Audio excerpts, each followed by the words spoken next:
Ora, muito bem. Uma pergunta. Como é que uma garrafa de óleo de cozinha pode ajudar-nos a entrar no Palácio de Buckingham? Simples. O tão falado SAF, sigla inglesa para Combustível Sustentável para a Aviação, é um biocombustível cuja base podem ser plantas e até mesmo óleo de cozinha já usado. Num futuro não muito longínquo, uma garrafa de óleo usada pode muito bem ser a base do combustível do avião que nos leva até Londres. Já a entrada do Palácio de Buckingham fica por nossa conta. Quem diria que podemos fritar umas batatas e contribuir para viagens de avião mais sustentáveis? O combustível sustentável para a aviação pode reduzir as emissões em 75%.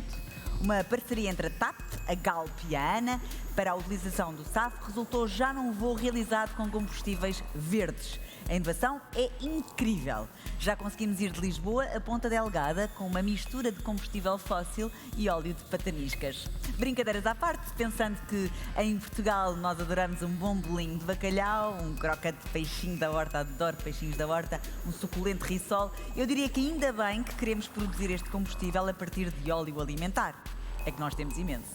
Mas para além da pesquisa por novos combustíveis, o setor também procura novas fontes de energia e adaptação de aeronaves para atingir uma maior eficiência. Por exemplo, já há testes a serem desenvolvidos com os motores de rotor abertos, de longo alcance em grandes jatos comerciais, mas tudo isto ainda está um pouco longe de ser realidade. Mudar uma frota não está ao alcance de todas as companhias e readaptar aeroportos também não é tarefa fácil. No entanto, estes avanços são cada vez mais necessários, não só por questões ambientais, obviamente, mas também financeiras. O setor não pode estar tão dependente das oscilações de preços de matérias-primas. Quais as vantagens e oportunidades? Quais os custos e riscos inerentes ao processo evolutivo? Para moderar o debate em busca de eficiência, combustíveis alternativos e fontes de energia, chamo aqui ao palco desta vez, é a primeira vez neste palco, o jornalista Luís Castro. Que sejas muito bem-vindo, Luís. E tens aqui já os teus oradores. Olá. Os anjos não têm costas. Podes traduzir, por favor. Muito obrigado. Muito obrigado.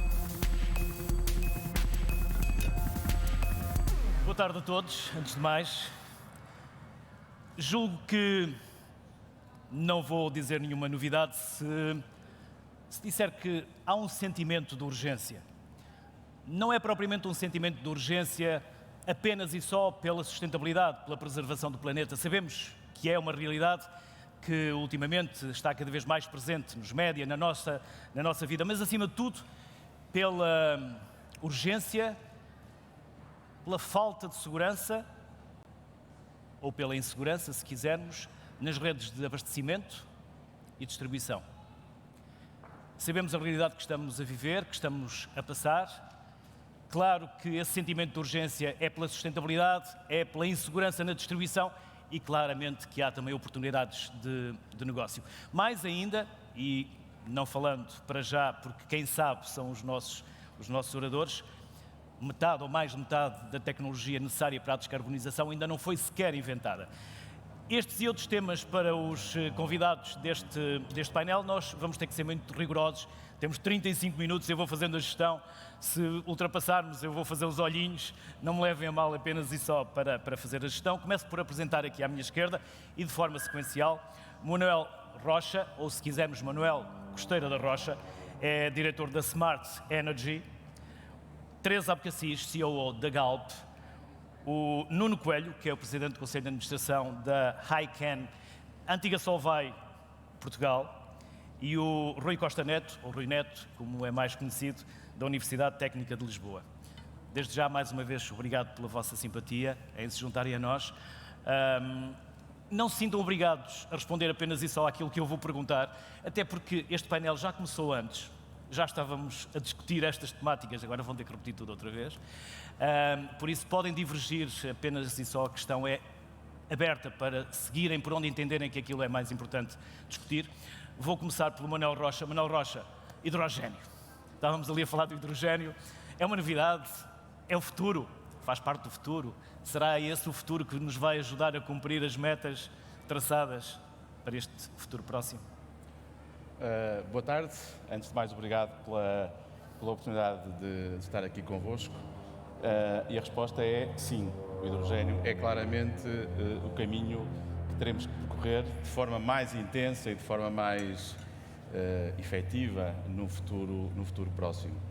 Nós, diria que teremos todos que ter consciência, e há pouco falávamos, já se produz hidrogênio em Portugal por eletrólise, que é aquilo que nós queremos fazer, há muitos anos, pois o Nuno já falará sobre isso. Em todo caso, nós estamos neste momento numa fase em que temos que mudar de paradigma principalmente na área da energia. Para isso precisamos de volume, precisamos de escalabilidade, precisamos de facto ter capacidade de o fazer para atender a todas as necessidades que existem e que são muitas. E isso naturalmente exige o esforço combinado de todos os atores públicos, privados, bancos, indústria, companhias de aviação, companhias de óleo e gás, enfim, todos. E digamos, para concluir esta minha primeira intervenção, gostava só de fazer aqui um brevíssimo comentário a dois aspectos que me parecem... E uma apresentação da vossa empresa, se assim sim, entender também, para dizer quem já falaremos. Mas a ICAO anunciou na sexta-feira passada, portanto há meia dúzia de dias, o objetivo dos 193 países membros dessa Organização das Nações Unidas, o objetivo de net zero até 2050. Portanto, eu acho que isto é significativo para revelar o compromisso dos países, o compromisso das organizações no sentido, efetivamente, da descarbonização. O outro aspecto, antes de falar da Smart Energy, que partilhava convosco, tem a ver com o seguinte. Eu vim ontem do World Hydrogen Congress, que aconteceu em Roterdão, onde pudemos encontrar, enfim, uma panóplia imensa de atores relevantes, e estavam anunciadas 2.000 pessoas. Eu próprio tive a oportunidade de subir a palco e falar para uma sala cheia e as cadeiras não chegavam para acomodar todas as pessoas. Portanto, isto revela de facto que há muitas pessoas interessadas neste tema, dos mais variedíssimos setores, inclusivamente também do setor financeiro, empresas associadas à cobertura de riscos, enfim, uma panóplia impressionante de pessoas e de organizações. E eu costumo dizer, quer dizer, esta gente não deve andar toda enganada, não é? Portanto, é porque estamos de facto no caminho em que efetivamente haverá muitas oportunidades. A Smart Energy é uma empresa que surgiu em 2011, tivemos a oportunidade, logo após o Covid, de nos juntarmos todos e celebrarmos o 10º aniversário da empresa na Suíça, onde temos a nossa sede. E depois, em cada um dos países da Europa, que é onde nós atuamos, onde desenvolvemos atividades, temos uma empresa local com um escritório aberto. Portanto, cá em Portugal estamos presentes no Porto, onde temos um centro de competências de engenharia e a partir de onde prestamos apoio a toda a estrutura da empresa a nível europeu. Portanto, estamos a exportar know-how português para outros países da Europa. Estamos depois também em Valência, na Alemanha, em Hamburgo, e a partir da Alemanha trabalhamos os países, digamos, da Europa Oriental e também trabalhamos o Reino Unido, por questões, enfim, conjunturais. E acreditamos claramente que o caminho natural, digamos, para empresas da área das renováveis é, de facto, acrescentar na cadeia de valor mais um passo. Isso permite, por um lado, fazer um hedging quase natural, digamos, à atividade de produção de energias renováveis, mas, por outro, suportar de forma robusta o desenvolvimento, nomeadamente de produção de hidrogênio verde, porque a eletricidade é claramente a matéria-prima, entre aspas, fundamental para a produção de hidrogênio por eletrólise. E, portanto, sendo a Smart Energy uma empresa muito forte nesse capítulo, entendemos que era, digamos, um caminho natural. E, curiosamente, estamos a passar de sermos reconhecidos por uma empresa de desenvolvimento e de infraestruturação, digamos, e de estruturação financeira dos nossos projetos, da área do PV para a área do hidrogênio. Ou seja, hoje, quando se fala da Smart Energy por essa Europa fora, fala-se de uma empresa ligada ao hidrogênio. Isso, para mim, é uma grande satisfação, porque de facto é algo que eu ajudei a crescer e que tenho muito gosto de partilhar com toda a equipa. Teresa, a Galp dispensa apresentações e, independentemente de quem seja o CEO, a transição energética é uma urgência. Não será apenas com o hidrogênio. Podemos falar das baterias de lítio, podemos falar da amónia, podemos falar daqueles eixos que a Teresa entender que são os mais importantes ou aqueles mais execuíveis neste momento para a Galp. Bom, antes de mais, boa tarde e obrigada à organização do Air Summit pelo convite para estar aqui hoje neste painel de luxo, claramente, e que temos temas que nos unem claramente.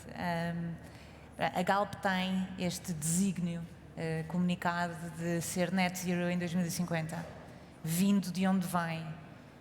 Assumimos a transição energética como um pilar estratégico e estamos presentes nesta transição energética de forma muito firme, inclusive com afirmações relativas ao nível de investimento que queremos ter. Nós queremos que nos próximos anos 50% do nosso capital seja investido em energias limpas e estamos nesta transição energética também com um sentido muito grande de responsabilidade, porque, como falava o Luís no princípio, há também um tema de segurança de abastecimento da energia que todos hoje consumimos e, portanto, vivemos nesta dualidade de assegurar esse abastecimento e, ao mesmo tempo, acelerar a transição energética. Trabalhamos com os cenários mais agressivos do ponto de vista de velocidade para que esta transição energética aconteça.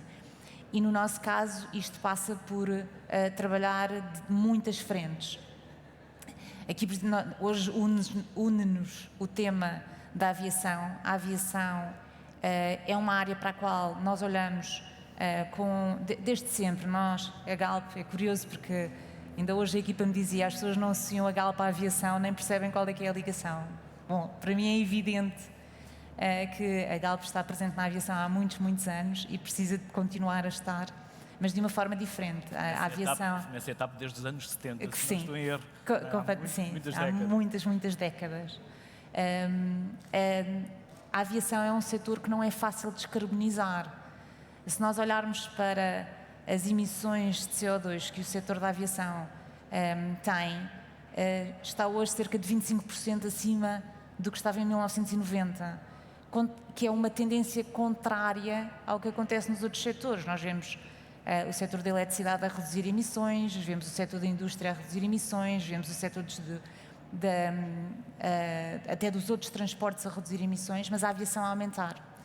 E se nós projetarmos o que a aviação ainda tem para crescer, porque a aviação ainda tem muito, muito para crescer, se hoje a aviação representa 10% do peso das emissões nos transportes, continuando a crescer como se projeta, vai representar mais de 30%. E, portanto, é preciso fazer alguma coisa relativamente a estas... Já fizeram o primeiro voo da TAP. A todas estas Já que foi por isso, se quiser pode contar a experiência. Sim. Reduziram, se não me engano, 80% das emissões. Sim. Aquele voo. Sim, naquela componente de combustível. Isto porquê? Porque os SAFs, os Sustainable Aviation Fuels, que se fazia aqui um bocadinho a brincadeira à volta do óleo usado, é realmente a forma mais simples e mais escalável que temos hoje para conseguir descarbonizar a aviação, sem fazer nenhuma alteração nos equipamentos, sem fazer nenhuma alteração nas operações dentro do aeroporto, nem nas operações de transporte.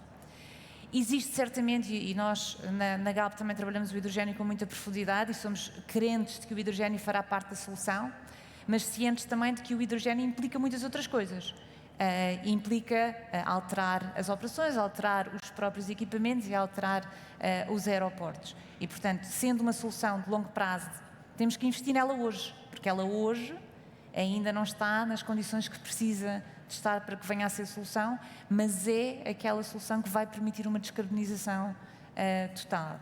Portanto, só para terminar e para dar aqui tempo aos meus colegas de painel, a Galp está presente e está presente em muitas frentes, porque, como dizia muito bem, 50% daquilo que nós vamos precisar para descarbonizar o mundo não está ainda inventado. Temos pessoas com competências fantásticas dentro de casa, de setores muito complexos, que o setor do petróleo sempre foi um setor muito complexo, e queremos aproveitar este conhecimento para, através da inovação e através do investimento, conseguirmos criar essas soluções para o futuro. Nuno, como a indústria química vai ajudar-nos à neutralidade? E no caso, o que é que a Ex-Solvay Portugal, agora a ICAM, está a fazer nesta transição energética? Antes de mais nada, boa tarde a todos. Muito obrigado também pelo convite para estar presente. Os meus parabéns pelo evento, é um evento extraordinário e, pessoalmente, é a primeira vez que tenho o prazer de falar para uma distinta audiência ao som de aviões a voarem, e isso é verdadeiramente extraordinário. Dá vontade de falar já, não é? Para um engenheiro fazer isso é verdadeiramente fantástico. Muito obrigado também pela sua intervenção. Nós, dois grupos nacionais, decidiram aqui há uns anos lançar-se numa aventura e comprar a operação portuguesa da Solvay Bélgica, uma das maiores empresas químicas do mundo. Depois de alguns anos fomos bem-sucedidos e anunciámos no início do ano passado que tínhamos adquirido, e por via disso tivemos que mudar o nome à companhia, que não se podia chamar mais Solvay Portugal, por motivos óbvios, e decidimos chamar-lhe HiChem, que significa Química do Hidrogénio. E porquê? Porque, como também já foi aqui dito, esta operação há mais de 80 anos que faz eletrólise de salmoura e, portanto, produz hidrogénio por essa via. Temos, portanto, dezenas de anos de experiência de produção, de armazenamento, de distribuição e de venda de hidrogénio. A indústria química, a indústria genericamente em Portugal, mas a indústria química não é extraordinariamente bem vista, infelizmente, e nós, por via das competências do grupo, ou dos grupos que fizeram esta aquisição, 100% nacionais, nós temos competências no grupo que nos levaram a olhar para isto como uma extraordinária oportunidade, e nos levam a olhar para isto como uma extraordinária oportunidade de futuro. Eu sou há bocadinho que é nosso vizinho, que é um cartão de visita extraordinário, mas nós temos previsto, anunciámos e temos a implementação, uma operação de larga escala daquilo que se chama neste momento economia circular, mas na qual nós trabalhamos há mais de 15 anos. Basicamente significa olhar para as indústrias tradicionais não como um problema, mas como uma oportunidade. Nós conseguimos usar o CO2, que é um dos grandes problemas tradicionais da indústria, como uma mais-valia para outras operações de empresas do grupo. Era um custo que essas empresas tinham, era ter que comprar CO2 para fazer aquilo que fazia, produção de microalgas, por exemplo, e, portanto, usamos esse CO2 e outros efluentes que eram problemáticos e custosos para as empresas que tinham que se ver livre deles, como uma mais-valia, e, portanto, fazemos uma economia circular completa. E numa zona industrial como a zona industrial da Póvoa de Santaria, às portas de Lisboa, nós temos um exemplo extraordinário que esperamos poder vir a replicar. Basicamente, usamos os efluentes problemáticos como mais-valia para produzir, por exemplo, microalgas. Essas microalgas têm valor acrescentado, podem servir, por exemplo, como biomassa para a produção dos combustíveis alternativos, já lá vamos, e no fim disto tudo, usando, por exemplo, energia solar ou energia fotovoltaica ou energia do vento, nós temos um ciclo super virtuoso que estamos a implementar neste momento na Póvoa de Santaria em grande escala. Em relação concretamente aos combustíveis sustentáveis para a aviação, nós temos no grupo duas das empresas mais bem-sucedidas a captar fundos europeus para a investigação e desenvolvimento. Numa das empresas nós temos um track record de desenvolvimento em projetos superior a 100 milhões de euros e, portanto, olhamos para a inovação e para o desenvolvimento quase na gênese da empresa, como uma coisa com a qual nos sentimos especialmente bem.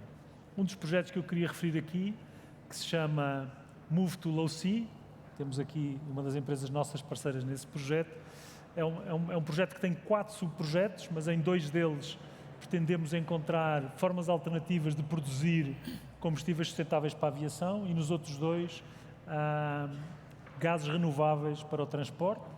Esperamos, no âmbito deste projeto, ter talvez o primeiro posto de abastecimento de hidrogénio para veículos pesados daqui a 3 meses, 4 meses, é o que está previsto, ali na Póvoa de Santaria. E nos outros 2 subprojetos esperamos criar combustíveis sustentáveis para a aviação a partir de biomassa renovável. É razoavelmente, enfim, não queria dizer simples, mas não é uma coisa complexa.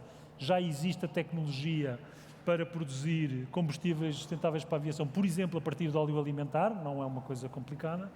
O problema é conseguir óleo alimentar em quantidades suficientes para produzir naquilo que a aviação, por exemplo, necessita. É um desafio extraordinário. E, portanto, nós olhamos para o tema um bocadinho mais a montante e achamos que se conseguimos, a partir de biomassa, por exemplo, de fontes marinhas e aquáticas, como as algas, que usam o CO2 das indústrias e usam outros efluentes, para serem ainda mais circulares. Se conseguimos, a partir dessa biomassa, produzir combustíveis sustentáveis para a aviação, nós temos aqui um círculo virtuoso e estamos a trabalhar ativamente nisso. É um projeto com muitos parceiros, tem a TAP, tem a Galp que eu já referi, tem diversas outras empresas de referência nacional e institutos e universidades e, portanto, esperamos, através do Move to Low Sea, que vai ter o seu término daqui por um ano, mais ou menos, conseguir provar que temos combustível suficiente para fazer um blend e para fazer testes e, quem sabe, ser até um bocadinho mais ambiciosos. E, portanto, este tema de resolver a biomassa através da qual se vai fazer o combustível é um tema absolutamente chave, sem o qual nós não conseguimos fazer. Se nós no hidrogénio, através de energia mais ou menos verde, tenho um colega que diz que os eletrões da energia elétrica não têm cor, mas assumindo que eles podem ter cor, se nós através da energia elétrica mais ou menos verde temos dezenas de anos de experiência, neste tipo de tecnologia falta-nos ir buscar biomassa que seja sustentável para podermos pensar nisto em larga escala. Rui, estamos a falar de um elemento que é dos mais abundantes na Terra, até julgo que será aquele mais abundante no universo. Não é perigoso, é um gás não perigoso? Antes de mais, queria agradecer o simpático convite aqui da organização, do Air Summit, relativamente ao risco do hidrogênio, aos riscos do hidrogênio. O hidrogênio como combustível é um gás que tem riscos associados, como os outros gases, como o metano, o gás natural e todo o tipo de combustíveis, mas é um gás que tem uma série de virtudes que o tornam com algumas características mais seguro e com outras menos seguro. Mas cá está, é um gás que é muito conhecido pela indústria, que o utiliza em largas décadas, não é? Em termos dos estudos que existem, estudos concretos, não tornam o hidrogênio um gás mais perigoso. Em termos de poder calorífico, em caso de fugas, o hidrogênio face ao gás natural, em termos volumétricos, tem até 3 vezes mais energia, apesar de ter uma velocidade de combustão muito mais rápida, tem energias de ignição também mais baixas, o que torna mais ignitável, mas em termos da força da explosão acaba por ser um gás muito mais seguro se compararmos face a outros gases. E só rapidamente também. Mas é importante, cá está, é importante conhecermos realmente nos projetos que implementarmos todas estas características, formar bem os recursos humanos para preparar toda esta mudança e a infraestrutura, escolher os materiais adequados para gasodutos, para infraestruturas, materiais compatíveis com o hidrogênio, de modo a tornar as infraestruturas seguras e duráveis. Não é?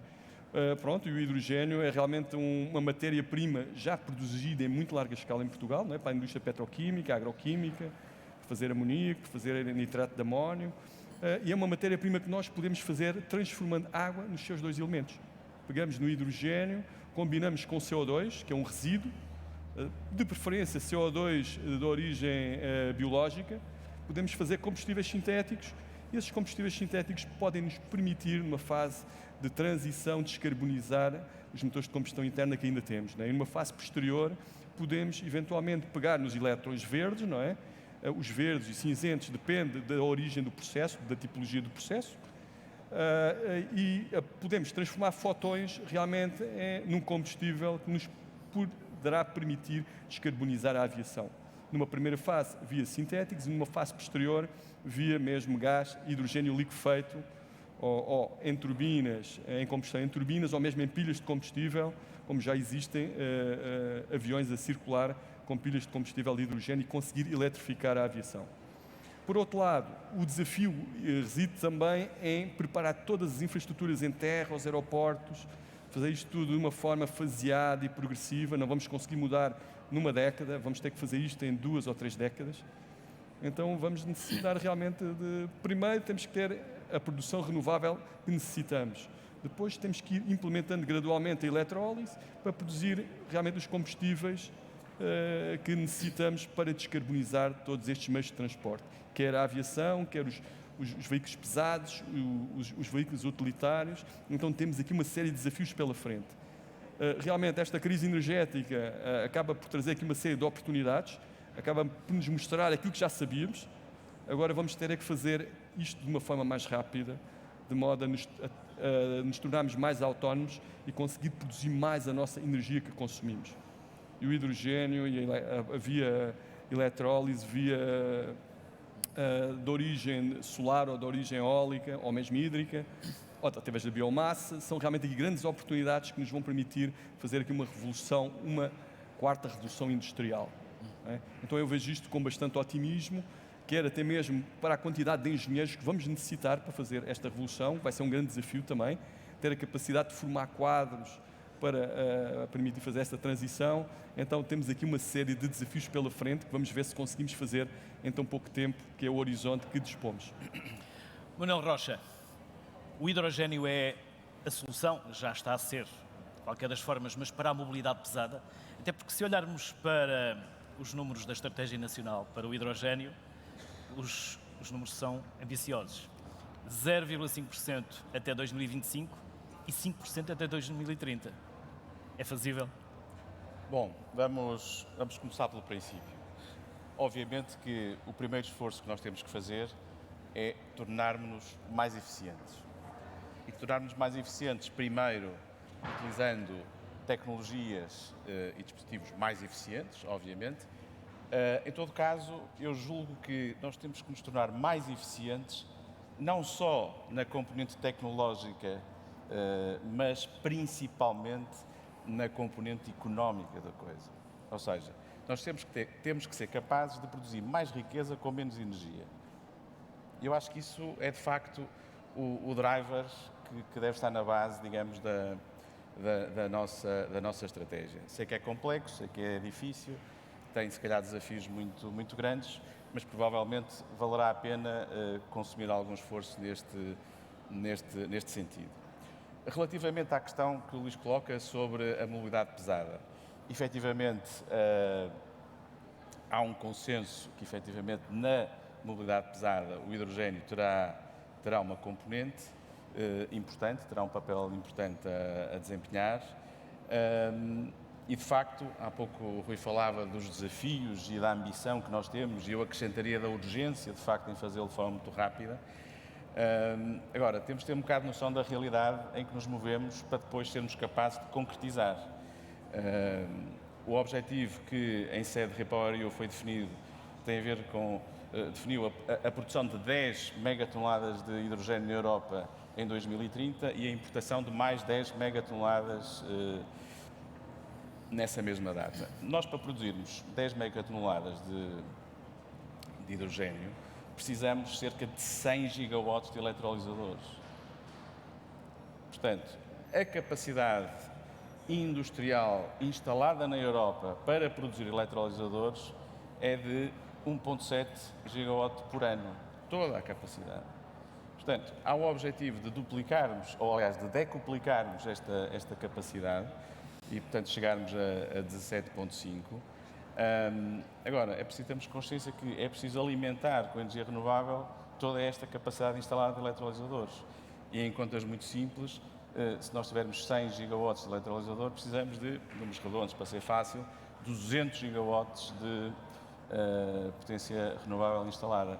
Portanto, é um desafio muito grande, não é impossível. Há muitas coisas que não dependem de nós, nomeadamente alguns canais de abastecimento de materiais e equipamentos que têm que vir da China e de outros sítios, portanto, para que efetivamente estes equipamentos sejam produzidos e depois possam ser instalados. Agora, há aspectos que estão ao alcance da Europa, de facto, alterar, que têm que ver com as questões de licenciamento, as questões de avaliação de impacto ambiental, as questões, digamos, relacionadas com o financiamento e com a cobertura de riscos. Enfim, tudo isso pode e deve ser feito. A ambição é muito grande, é uma mudança de paradigma, mas nós acreditamos que vai ser possível. Portanto, a ambição é de facto muito grande, mas eu diria que o sentido de urgência ainda é maior. E, portanto, vamos com certeza ser capazes de chegar lá. Teresa, há que olhar para o passado, porque a Galp tem um longo passado, e aproveitá-lo para projetar o futuro. E eu sei que a Galp tem uma agenda para a inovação. Há pouco falávamos da inovação. E tem também um budget muito grande para investimentos. E se quiser também podemos falar de Sines. O que é que está preparado? De que forma é que a Galp vai trilhar, vai liderar, se for o caso, este processo, esta agenda de inovação?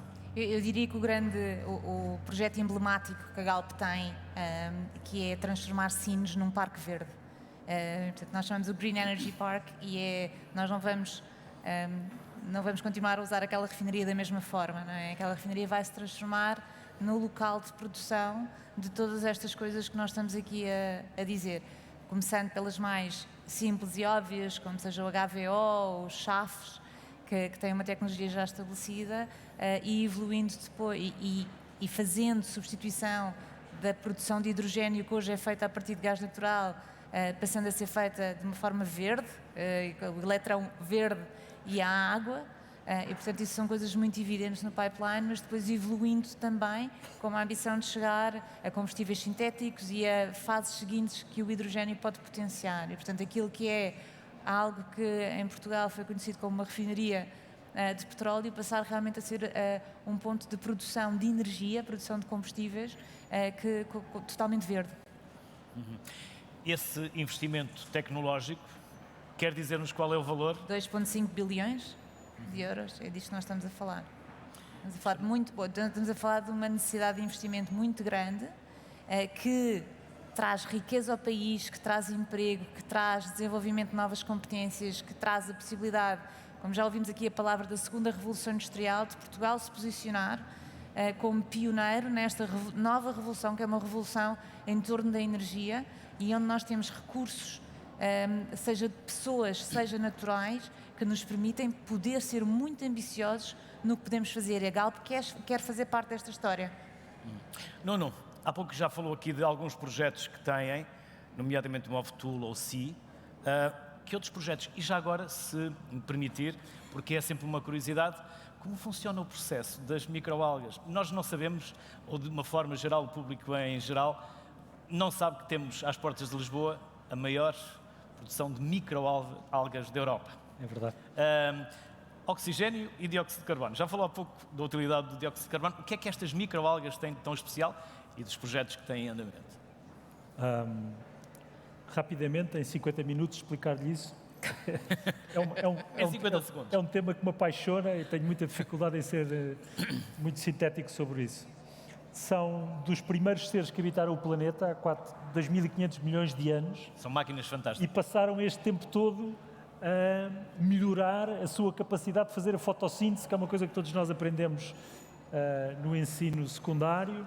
E, portanto, basicamente, em água e na presença de clorofila, são microalgas verdes, aquilo que fazem a fotossíntese e, portanto, transformam o CO2 na sua própria biomassa, libertando o oxigênio.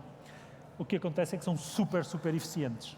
Nós, às vezes, a brincar, dizemos que somos agricultores, mas colhemos todos os dias uma parte da nossa produção.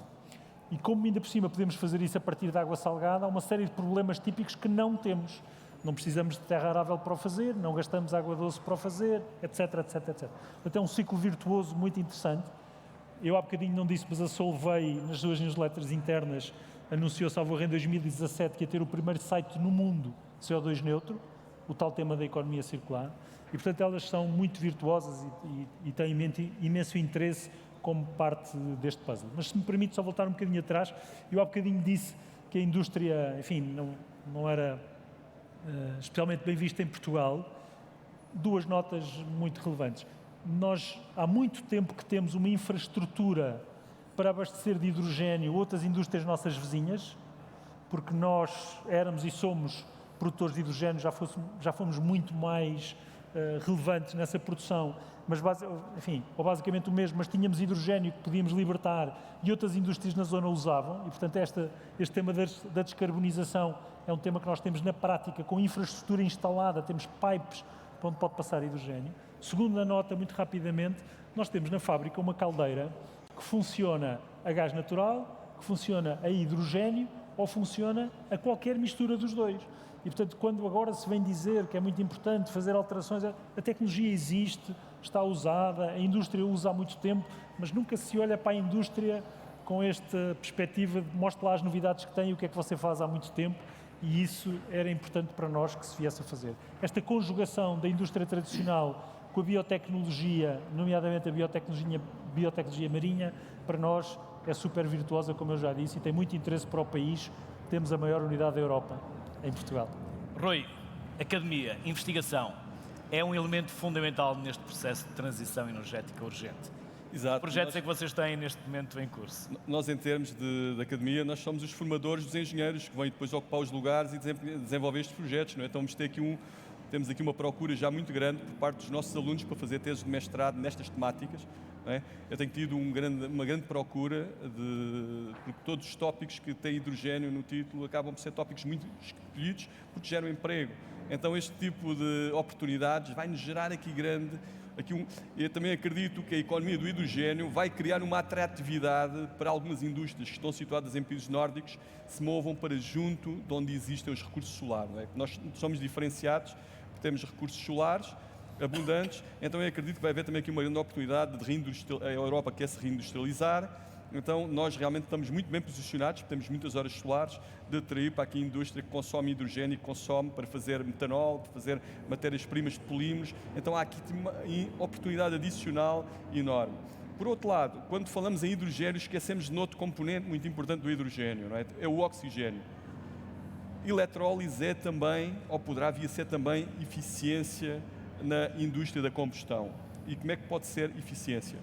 Porque nós no metro cúbico de água, numa tonelada de água, temos ali 100 e tal quilos de hidrogênio e depois os restantes 800 e tal quilos são oxigênio extremamente puro. Esse oxigênio pode efetivamente ser comercializado e vendido a quem queima gás natural e permitir fazer uma combustão muito mais eficiente. Ou seja, trocar o gás natural, parte desse gás natural, por oxigênio que vem de eletrólise e valorizar esse oxigênio. E como nós temos muita água, até podemos produzir hidrogênio a partir da umidade do ar, não é? Mesmo no deserto temos 30% de umidade no ar, então temos aqui uma série de oportunidades. Os desafios é criar também atratividade para as empresas de eletrolisadores, para as empresas de painéis, criarem aqui a produção e acrescentar valor em toda a cadeia, não é? Mas o grande desafio é também termos capacidade de formar bons engenheiros, competentes, para ocupar todas estas posições que vão ser necessárias na próxima década. Não é? Eu vejo isto com muito otimismo, cluster de indústria química, engenharia mecânica, eletrotécnica, eu penso que vai haver aqui uma grande procura e pronto, e temos de ter capacidade de empregar esses engenheiros e pagar-lhes o valor justo, porque se não o fizermos, vamos estar a perder esses engenheiros para a Holanda, como já está a acontecer, pronto, em casos que conhecemos, então temos realmente que ser competitivos do ponto de vista até da atratividade para fixar os engenheiros que formamos. Rui Neto, Nuno Coelho, Teresa Abcacis, Manuel Rocha, obrigado pela excelência destes 35 minutos, contributos fantásticos, excelentes, que nos deixaram aqui. Bem-ajam, obrigado pela vossa disponibilidade e generosidade em partilhá-los connosco. Este é um caminho que terá que ser feito por todos, a quatro, se quisermos, pela academia que continua a formar e a investigar, pelo governo que crie os quadros regulatórios e que sejam entendidos e fazíveis, que os consumidores também sejam mais conscientes e exigentes e as empresas que tenham capacidade de investimento e planeamento. Boa tarde e obrigado mais uma vez. Obrigada.